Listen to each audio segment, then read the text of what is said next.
السلام علیکم ورحمۃ اللہ وبرکاتہ۔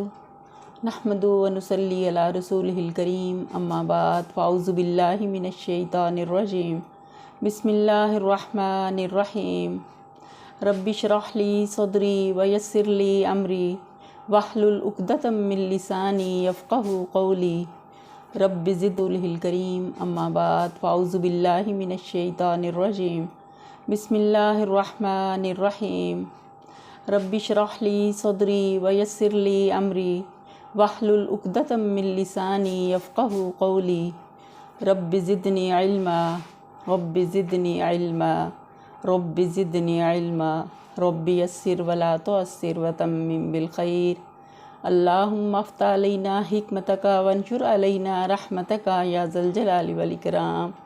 رب اغفر وارحم وانت خیر الراحمین، آمین یا رب العالمین۔ آج ہم انشاءاللہ تعالیٰ اللہ تعالیٰ کی مدد کے ساتھ قرآن پاک کا آغاز کریں گے سورہ الفاتحہ سے، جو قرآن کریم کی سب سے پہلی سورت ہے۔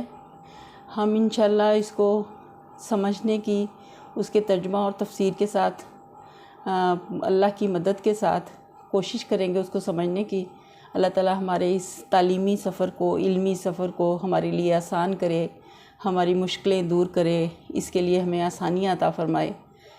ٹھیک، تو انشاءاللہ ہم شروع کرتے ہیں سورہ فاتحہ کو، جو قرآن کریم کی سب سے پہلی سورت ہے۔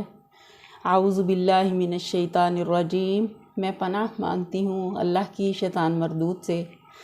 بسم اللہ الرحمن الرحیم۔ سورۃ الفاتحہ۔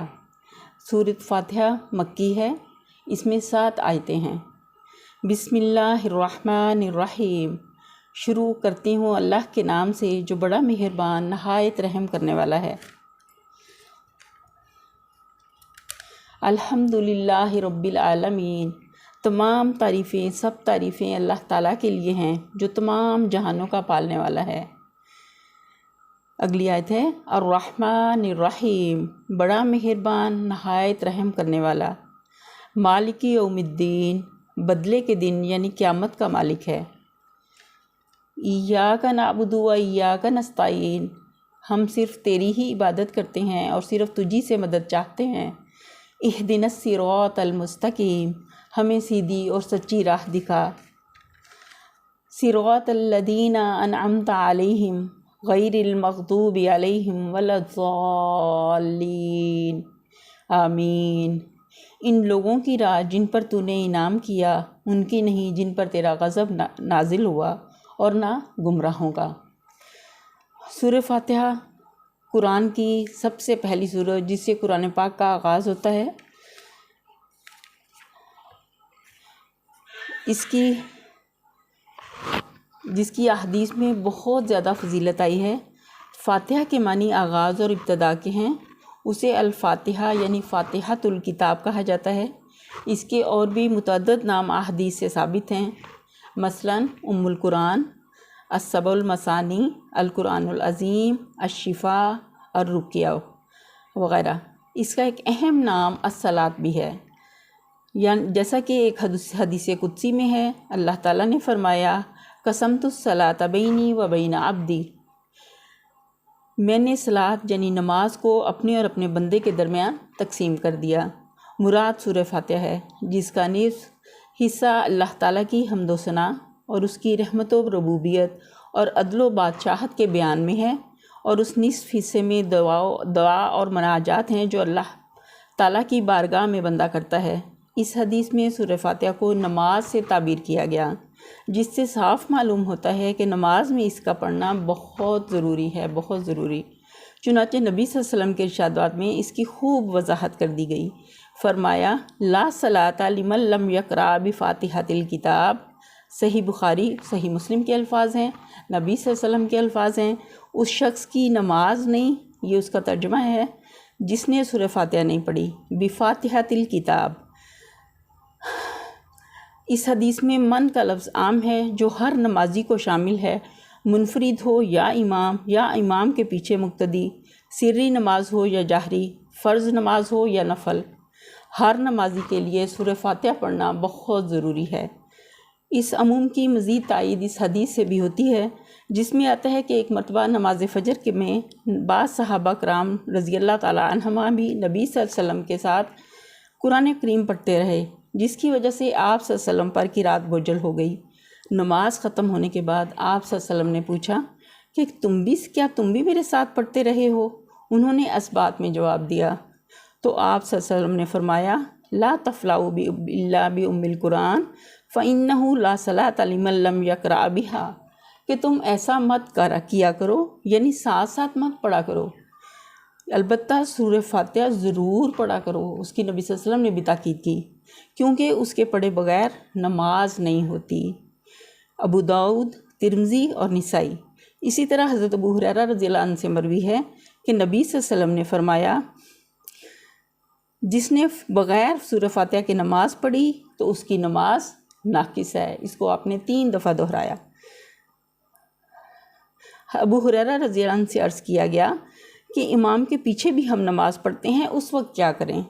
حضرت ابو ہریرہ رضی اللہ عنہ نے فرمایا کہ امام کے پیچھے تم سورہ فاتحہ اپنے جی میں پڑھو، اپنے دل میں پڑھ لو۔ صحیح مسلم۔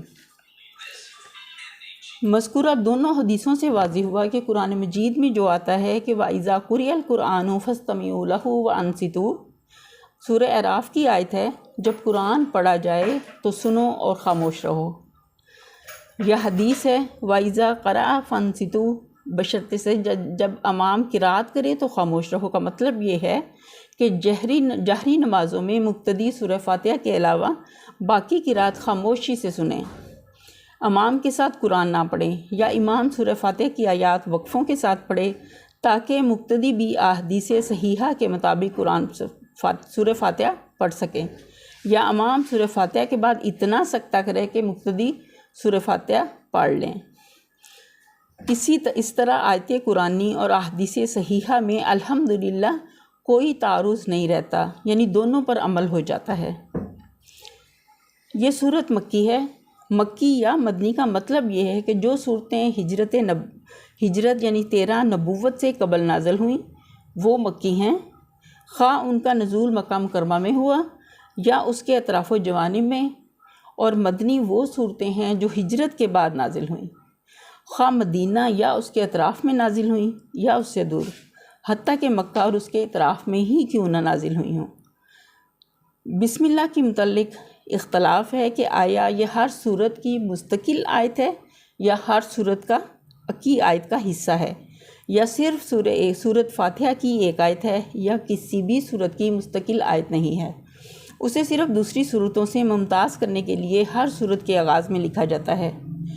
قرآ مکہ و کوفہ نے اسے سورۃ فاتحہ سمیت ہر صورت کی آیت قرار دیا ہے، جبکہ قرآ مدینہ، بصرہ و شام نے اسے کسی بھی صورت کی آیت تسلیم نہیں کیا، سوائے سورہ نمل کی آیت 30 کے کہ اس میں بالاتفاق بسم اللہ اس کا جز ہے۔ اسی طرح جہری نمازوں میں اس کے اونچی آواز سے پڑھنے میں بھی اختلاف ہے، یعنی بعض اونچی آواز سے پڑھنے کے قائل ہیں اور بعض سری آواز سے۔ اکثر علماء نے سری آواز سے پڑھنے کو زیادہ راجح قرار دیا ہے، تاہم جہری آواز سے بھی پڑھنا جائز ہے۔ بسم اللہ کے آغاز میں اقرا، ابدا یا اتلو محذوف ہے، یعنی اللہ کے نام سے پڑھتی یا شروع کرتی یا تلاوت کرتی ہوں۔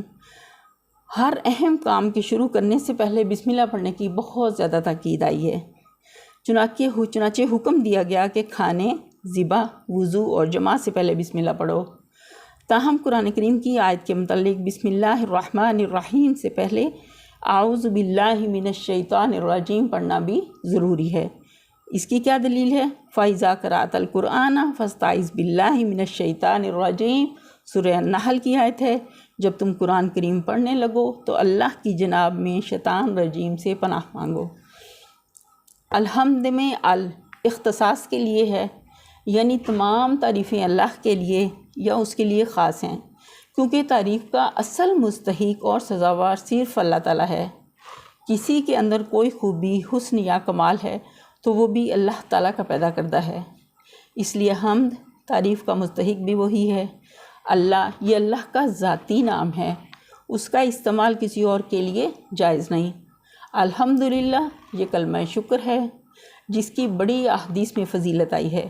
ایک حدیث میں لا الہ الا اللہ کو افضل الذکر اور الحمدللہ کو افضل الدعا کہا گیا ہے۔ ترمذی، نسائی وغیرہ۔ صحیح مسلم اور نسائی کی روایت میں ہے الحمدللہ تملأ المیزان، الحمدللہ میزان کو بھر دیتا ہے۔ اسی لیے ایک اور حدیث میں آتا ہے کہ اللہ اس بات کو پسند فرماتا ہے کہ ہر کھانے اور پینے پر بندہ اللہ کی حمد کرے۔ رب اللہ تعالیٰ کے اسماء الحسنہ میں سے ہے، جس کے معنی ہیں ہر چیز کو پیدا کر کے اس کی ضروریات کو مہیا کرنے اور اس کو تکمیل تک پہنچانے والا۔ اس کا استعمال بغیر اضافت کے اور کسی اور کے لیے جائز نہیں ہے۔ عالمین عالم کی جمع ہے، ویسے تو تمام خلائق کے مجموعے کو عالم کہا جاتا ہے، اسی لیے اس کی جمع نہیں لائی جاتی، لیکن یہاں اس کی ربوبیت کاملہ کے اظہار کے لیے عالم کی بھی جمع لائی گئی، جس سے مراد مخلوقات کی الگ الگ جنسیں ہیں، مثلاً عالم جن،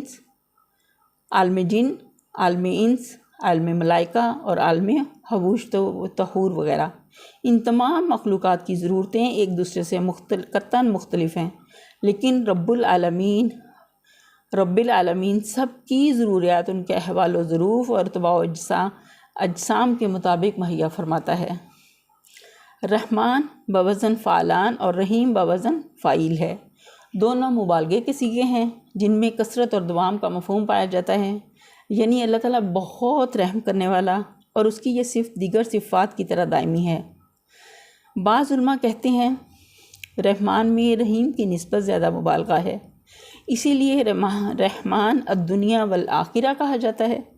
دنیا میں اس کی رحمت عام ہے، جس سے بلا تخصیص کافر اور مومن سب فیض یاب ہو رہے ہیں، اور آخرت میں وہ صرف رحیم ہوگا اور اس کی رحمت صرف مومنین کے لیے خاص ہوگی۔ اللہم اجعلنا منہم، آمین۔ ہم یہاں دعا کرتے ہیں کہ اللہ تو ہمیں بھی ان میں شامل فرما۔ دنیا میں بھی اگرچہ مکافات عمل کا سلسلہ ایک حد تک جاری رہتا ہے، تاہم اس کا مکمل ظہور آخرت میں ہوگا۔ اللہ تعالیٰ ہر شخص کو اس کے اچھے اور برے اعمال کے مطابق مکمل جزا اور سزا دے گا۔ تاہم اسی طرح دنیا میں عارضی طور پر بھی اور کئی لوگوں کے پاس تحت الاسباب اختیارات ہوتے ہیں، لیکن آخرت میں تمام اختیارات کا مالک صرف اور صرف اللہ تعالیٰ ہی ہوگا۔ اللہ تعالیٰ اس روز فرمائے گا لمن الملک اليوم، آج کس کی بادشاہی ہے؟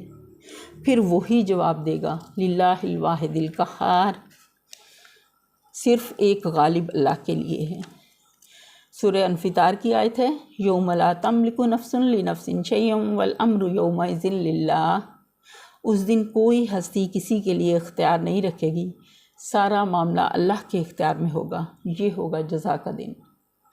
عبادت کے معنی ہے کسی کی رضا کے لیے انتہائی عاجزی اور کمال خشوع کا اظہار، اور بقول ابن کثیر شریعت میں کمال محبت، خضوع اور خوف کے مجموعے کا نام ہے، یعنی جس ذات کے ساتھ محبت بھی ہو، اس کی مافوق الاسباب طاقت کے سامنے عاجزی اور بے بسی کا اظہار بھی ہو، اور اسباب المافوق الاسباب ذرائع سے اس کی گرفت کا خوف بھی ہو۔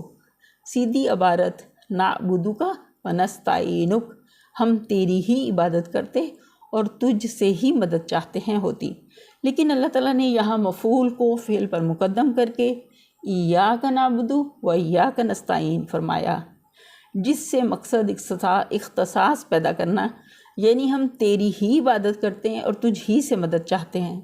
نہ عبادت اللہ کے سوا کسی اور کی جائز ہے، اور نہ ہی استعانت یعنی مدد ہی کسی اور سے جائز ہے۔ ان الفاظ سے شرک کا سدباب کر دیا گیا، لیکن جن کے دلوں میں شرک کا روگ پایا گیا ہے وہ مافوق الاسباب اور ما تحت الاسباب استعانت میں فرق کو نظر انداز کر کے عوام کو مغالطے میں ڈال دیتے ہیں، اور کہتے ہیں کہ دیکھو جب ہم بیمار ہوتے ہیں تو ڈاکٹر سے مدد حاصل کرتے ہیں، بیوی سے مدد چاہتے ہیں، ڈرائیور اور دیگر انسانوں سے مدد کے طالب ہوتے ہیں۔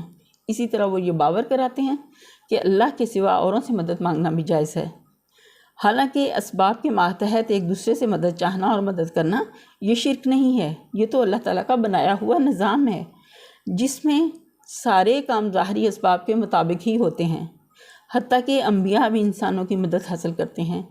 حضرت عیسیٰ علیہ السلام نے فرمایا من انصاری الی اللہ، اللہ کے دین کے لیے کون میرا مددگار ہے؟ اللہ تعالیٰ نے اہل ایمان کو فرمایا، سورہ المائدہ کی آیت ہے، وَتَعَاوَنُوا عَلَى الْبِرِّ وَالتَّقْوَىٰ، نیکی اور تقوی کے کاموں پر ایک دوسرے کی مدد کرو۔ ظاہری بات سے یہ تعاون ممنوع ہے، نہ شرک، بلکہ مطلوب و محمود ہے۔ اس کا اصطلاحی شرک سے کیا تعلق؟ شرک تو یہ ہے کہ ایسے شخص سے مدد طلب کی جائے جو ظاہری اسباب کے لحاظ سے مدد نہ کر سکتا ہو، جیسے کسی فوت شدہ شخص کو مدد کے لیے پکارنا، اس کو مشکل کشا اور حاجت روا سمجھنا، اس کو نافع زار بابر کرنا اور دور نزدیک سے ہر ایک کی فریاد سننے کی صلاحیت سے بہرور تسلیم کرنا۔ اس کا نام ہے مافوق الاسباب طریقے سے مدد طلب کرنا اور اسے خدائی صفات سے متصف ماننا، اسی کا نام شرک ہے، جو بدقسمتی سے محبت اولیاء کے نام پر مسلمان ملکوں میں عام ہے۔ ہم اسے اللہ کی پناہ چاہتے ہیں، آذان اللہ منہ۔ توحید کی 3 قسمیں ہیں۔ اس موقع پر مناسب معلوم ہوتا ہے کہ توحید کی 3 اہم قسمیں بھی مختصراً بیان کر دی جائیں۔ یہ قسمیں ہیں نمبر 1 توحید ربوبیت، نمبر 2 توحید الوہیت، اور نمبر 3 توحید صفات۔ توحید ربوبیت کا مطلب ہے کہ اس کائنات کا خالق، مالک، رازق اور مدبر صرف اللہ تعالیٰ ہے۔ اس توحید کو تمام لوگ مانتے ہیں، حتیٰ کہ مشرکین بھی اس کے قائل رہے ہیں، جیسا کہ قرآن کریم نے مشرکین مکہ کا اعتراف نقل کیا ہے۔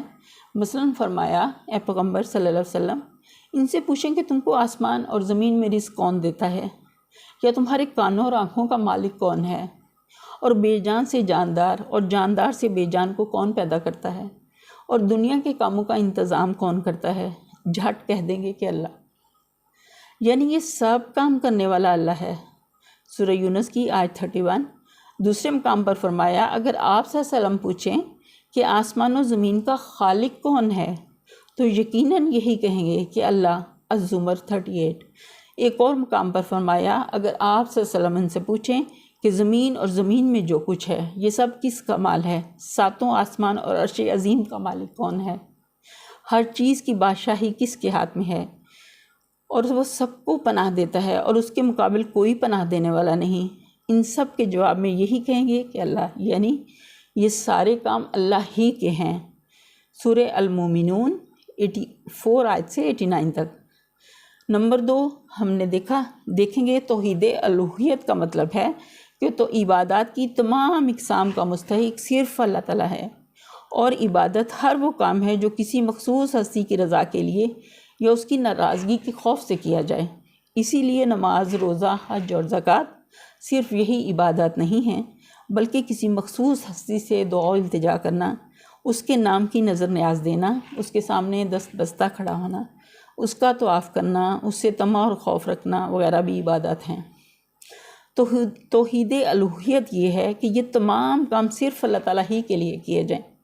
قبر پرستی کے مرض میں مبتلا عوام و خاص اس توحید الوہیت میں شرک کا ارتکاب کرتے ہیں، اور مذکورہ عبادات کی بہت سی قسمیں ہیں جو قبروں میں مدفون افراد اور فوت شدہ بزرگوں کے لیے بھی کرتے ہیں۔ توحید صفات کا مطلب ہے کہ اللہ تعالیٰ کی جو صفات قرآن و حدیث میں بیان ہوئی ہیں ان کو بغیر کسی تعویل اور تحریف کے تسلیم کرنا، بغیر کسی یعنی رد و بدل کے، اور وہ صفات اس انداز میں کسی اور کے اندر نہ مانیں۔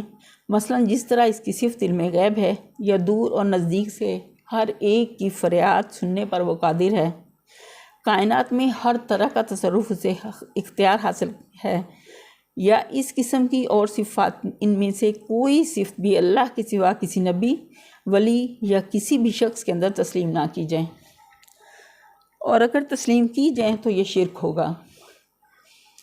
افسوس ہے کہ قبر پرستوں میں شرک کی یہ قسم بھی عام ہے، اور انہوں نے اللہ کی مذکورہ صفات میں بہت سے بندوں کو بھی شریک کر رکھا ہے۔ ہم اس بات سے اللہ کی پناہ چاہتے ہیں۔ ہدایت کے کئی مفہوم ہیں۔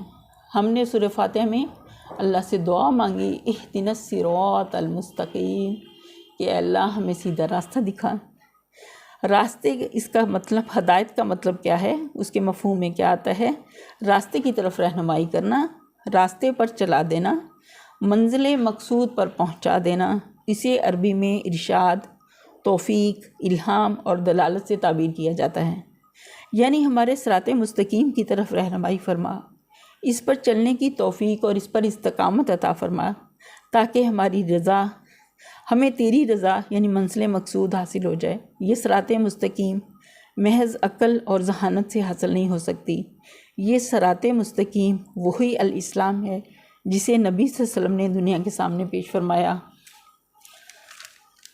جو اب قرآن و حدیث صحیحہ میں محفوظ ہے۔ یہ صراط مستقیم کی وضاحت ہے کہ یہ وہ سیدھا راستہ ہے جس پر وہ لوگ چلے جن پر تیرا انعام ہوا۔ وہ کون لوگ تھے؟ انبیاء، شہداء، صدیقین اور صالحین، جیسا کہ سورہ نساء میں ہے۔ اور جو اللہ اور اس کے رسول صلی اللہ علیہ وسلم کی اطاعت کرتے ہیں وہ قیامت کے روز ان لوگوں کے ساتھ ہوں گے جن پر اللہ نے انعام کیا، یعنی انبیاء، صدیقین، شہداء اور صالحین۔ اور ان لوگوں کی رفاقت بہت ہی خوب ہے۔ اس آیت میں یہ بھی وضاحت کر دی گئی کہ انعام یافتہ لوگوں کا یہ راستہ اطاعت الہی اور اطاعت رسول صلی اللہ علیہ وسلم ہی کا راستہ ہے، نہ کہ کوئی اور راستہ۔ بعض روایات سے ثابت ہے کہ مغضوب علیہم، جن پر اللہ کا غضب نازل ہوا، سے مراد یہودی اور ضالین، گمراہوں سے مراد نصارہ یعنی عیسائی ہیں۔ ابن ابی حاتم کہتے ہیں کہ مفسرین کے درمیان اس میں کوئی اختلاف نہیں۔ اسی لیے صراط مستقیم پر چلنے کی خواہش رکھنے والوں کے لیے ضروری ہے کہ وہ یہود اور نصارہ دونوں کی گمراہیوں سے بچ کر رہیں۔ یہود کی بڑی گمراہی یہ تھی کہ وہ جانتے بوجھتے صحیح راستے پر نہیں چلتے تھے، آیات الہی میں تحریف اور حیلہ کرنے سے گریز نہیں کرتے تھے۔ حضرت عزیر علیہ السلام کو ابن اللہ کہتے، اپنے احبار و رہبان کو حرام و حلال کرنے کا مجاز سمجھتے تھے۔ نصارہ کی بڑی غلطی یہ تھی کہ انہوں نے حضرت عیسیٰ علیہ السلام کی شان میں غلو کیا اور انہیں ابن اللہ اور ثالث الثلاثہ، اللہ کا بیٹا اور تین خدا میں سے ایک قرار دیا۔ افسوس ہے کہ امت محمدیہ میں بھی یہ گمراہیاں عام ہیں، اسی وجہ سے وہ دنیا میں ذلیل و رسوا ہیں۔ اللہ تعالیٰ اسے ضلالت کے گڑھے سے نکالے۔ سورہ فاتح کے آخر میں آمین کہنے کی نبی صلی اللہ علیہ وسلم نے بڑی تاکید اور فضیلت بیان فرمائی ہے، اس لیے عموماً مقتدی ہر ایک کو آمین کہنا چاہیے۔ نبی صلی اللہ علیہ وسلم جہری نمازوں میں اونچی آواز سے آمین کہا کرتے تھے، یہاں تک کہ مسجدیں گونج اٹھتیں۔ صحابہ بھی آمین اونچی آواز سے کہنا سنت اور صحابہ کرام رضی اللہ عنہم کا معمول ہے۔ آمین کے معنی مختلف بیان کیے گئے ہیں۔ کذالک فلیکن، اس کا مطلب ہے اسی طرح ہو، لا تخیب رجاءنا، ہمیں نامراد نہ کرنا، یہ بھی اس کا معنی ہے۔ اللہم استجب لنا، اے اللہ ہماری دعا قبول فرما لے۔ اس طرح سورہ فاتحہ کو آج ہم نے مکمل کیا۔ اللہ کی رحمت اور اس کی مدد اور توفیق کے ساتھ ہم اللہ سے دعا کرتے ہیں کہ جو آج ہم نے پڑھا اور سنا ہمیں اس پر عمل کرنے کی توفیق عطا فرمائے، ہمارے اس علم کے راستے میں آسانیاں عطا فرمائے، ہمارے گھر والوں کو ہمارا مددگار بنائے اور ہم سے اپنے دین کا بہترین کام لے لے۔ یا باری تعالیٰ تو نے جس عظیم مقصد کے لیے ہمیں پیدا کیا، ہم سے اپنے دین کا وہ عظیم کام لے لے۔ ہم چاہتے ہیں کہ تیری کتاب اور اس نعمت کو ہر ہاتھ اور ہر دل تک پہنچا دیں، تو ہمیں اس قابل بنا دے، ہمارے اندر کی کمزوریوں کو دور دور کر دے۔ اے اللہ تو ہمیں اپنی رحمت سے ڈھانپ لے، ہمارے علم کی راستے کو ہمارے لیے، ہمارے حق میں حجت بنانا قیامت کے دن، اور اسے ہماری بخشش کا ذریعہ بنانا۔ ہماری زبان سے صرف وہ نکلے جو تیری رضا ہے، ہمیں حق پر جمع دینا۔ اے باری تعالیٰ ہماری دعاؤں کو ہمارے حق میں قبول کر لینا۔ آمین ثم آمین یا رب العالمین۔ وآخر دعوانا ان الحمد للہ رب العالمین۔ السلام علیکم ورحمۃ اللہ وبرکاتہ۔